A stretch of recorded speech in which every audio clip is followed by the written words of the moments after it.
இலங்கையின் நீர்கொழும்பு சிறையில் கைதிகளுக்கு இடையே ஏற்பட்ட மோதலில் பலி எண்ணிக்கை 25ஆக அதிகரித்துள்ளது. இதுகுறித்து விரிவான செய்தி தொகுப்பை தற்போது பார்க்கலாம்.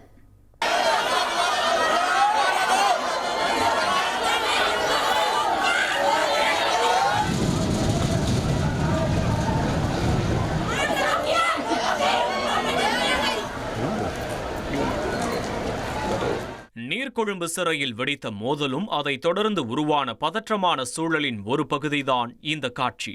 நீர்கொழும்பு சிறையில் போதைப் பொருள் கடத்தல் தொடர்பான ரகசிய தகவலை அதிகாரி ஒருவரிடம் கைதி ஒருவர் கசியவிட்டதே மோதல் ஏற்படுவதற்கு காரணம் என முதற்கட்ட விசாரணையில் தெரியவந்துள்ளது.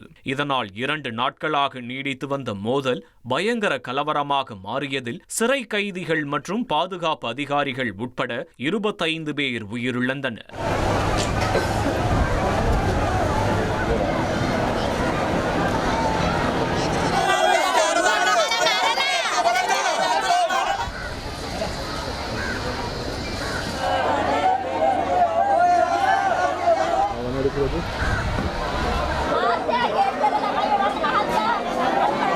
மேலும் 50க்கும் மேற்பட்டோர் பலத்த காயங்களுடன் மருத்துவமனையில் தீவிர சிகிச்சை பிரிவில் அனுமதிக்கப்பட்டுள்ளனர்.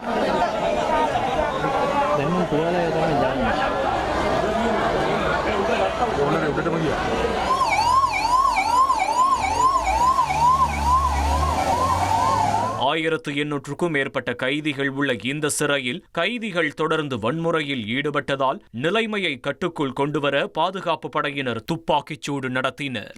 தற்போதைய நிலவரப்படி சிறைச்சாலையை சுற்றி ராணுவம் மற்றும் சிறப்பு அதிரடி படையினர் குவிக்கப்பட்டு நிலைமை ஓரளவுக்கு கட்டுக்குள் கொண்டுவரப்பட்டுள்ளது.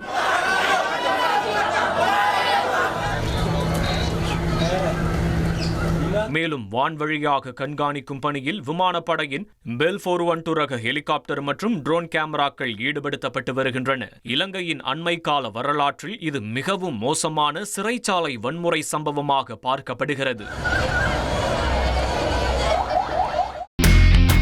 இனி செல்லும் இடமெல்லாம் செய்தி. தந்தி டிவியின் வாட்ஸ்அப் சேனலை ஃபாலோ பண்ணினா செல்லருக்கும் இடமெல்லாம் செய்தி.